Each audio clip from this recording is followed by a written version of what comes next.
दिल से अमीर एक गरीब बेटी की कहानी। पापा का जन्मदिन था और गरीब बिटिया के पास गुब्बारे खरीदने के लिए पैसे नहीं थे। एक गांव में जगनलाल और उसकी बेटी झिलमिल बहुत ही सादगी से अपना जीवन यापन करते थे। बहुत ही गरीबी से जैसे तैसे करके अपनी जिंदगी जीते थे। जगनलाल बहुत ही मुश्किल से 2 वक्त के खाने का इंतजाम कर पाता था और अपनी बेटी को पास के स्कूल में बहुत मुश्किल से पढ़ाता था, क्योंकि जगनलाल अपनी बेटी को बहुत पढ़ाना लिखाना और बहुत बड़ा ऑफिसर बनाना चाहता था। वो अपनी तरह गरीब की जिंदगी नहीं चाहता था। बहुत मेहनत करके वो अपनी बेटी को स्कूल भेज पाता और बेटी भी पढ़ाई में बहुत अच्छी थी और दिल लगाकर पढ़ाई करती थी।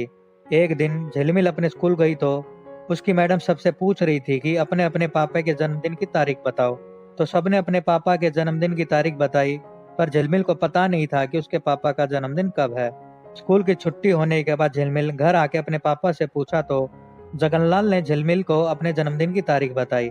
अब झिलमिल को अपने पापा के जन्मदिन की तारीख का पता चल गया था और झिलमिल रात भर बेचैन होके सुबह होने का इंतजार कर रही थी कि कब सुबह होगी और स्कूल जाकर अपनी मैडम को अपने पापा के जन्मदिन की तारीख बताएगी।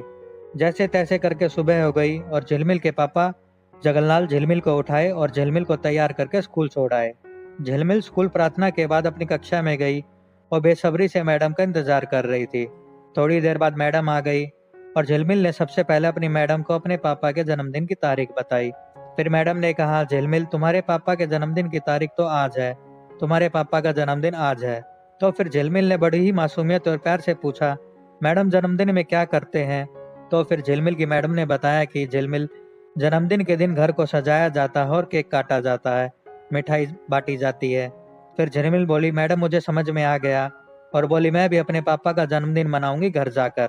और थोड़ी देर बाद स्कूल की घंटी बजी और छुट्टी हो गई। सब बच्चे अपने अपने घर को निकल गए और झिलमिल रास्ते भर यही सोचती रही कि पापा का जन्मदिन कैसे मनाऊं, पैसे कहाँ से आएंगे। झिलमिल के पास पैसे तो थे नहीं और उन लोगों की स्थिति भी बहुत खराब थी, जैसे तैसे करके 2 वक्त का खाना खा पाते थे। लेकिन फिर झिलमिल ने सोच लिया था कि वो अपने पापा का जन्मदिन जरूर मनाएगी और घर पहुंचकर झिलमिल तैयारी में लग गई। झिलमिल अपने घर को सजाना चाहती थी, पर पैसे नहीं थे। पर झिलमिल तो दिमाग से बहुत तेज थी। उसने अपने दिमाग लगाया और गांव में निकल गई पॉलीथीन ढूंढने, और बहुत सारी पॉलीथीन ढूंढ के घर ले आई और पॉलीथीन को फुला फुला कर झिलमिल ने पूरे घर को सजा दिया। और मिठाई की जगह झिलमिल ने घर में थोड़ा सा शक्कर रखा था, जिसको एक प्लेट में गोल आकार बनाकर सजा दिया। और घर तो पॉलीथीन सजने के बाद बहुत ही सुंदर लग रहा था। और थोड़ी देर बाद जगनलाल घर आकर देखते हैं तो घर बहुत ही खूबसूरत लग रहा था। और झिलमिल पीछे से आकर बोलती है, हैप्पी बर्थडे पापा। ये सुनकर और घर को सजा हुआ देखकर जगनलाल की आंखों से आंसू आ गए और जगनलाल और झिलमिल ने मिलकर केक काटा और एक दूसरे को खिलाया। ऐसा प्यारा रिश्ता होता बाप बेटी का, गरीबी में भी अपनी खुशियां ढूंढ लेना।